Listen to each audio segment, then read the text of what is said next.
আমরা লক্ষ্য করেছি সারা দেশে এবং পুলিশ বাহিনীর মধ্যে যে বিদ্যমান তাদের পোশাক আছে এটা নিয়ে কেউ সন্তুষ্ট না, এবং এইটার যেটা দৃশ্যমান যে এই পোশাকটা আসলে ওয়াইডলি অ্যাকসেপ্টেডও হয় না, মানানসই না শুদ্ধ বাংলায়।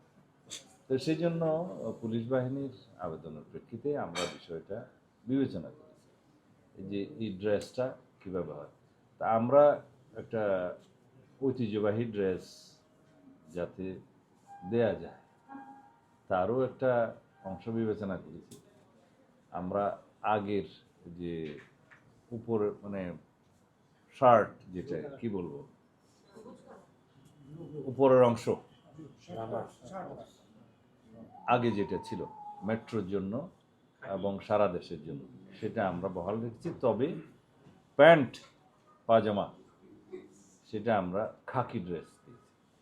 এই হিসাবে তাদের সাথে আলোচনা করে আমরা বিস্তারিত আলাপ আলোচনা করে এটা একটা গ্রহণযোগ্য পোশাক হিসেবে দিয়েছি। সেটা তাদের পরিধান করতে আর কিছুদিন সময় লাগবে, কারণ এটা প্রস্তুতির বিষয় আছে, কাপড় প্রোডাকশনের বিষয় আছে, জামার বিষয় আছে। এটা এখনো আমরা অফিসিয়ালি ঘোষণা করিনি, তবে আমরা সিদ্ধান্ত দিয়েছি, আজকে ঘোষণা দিলাম।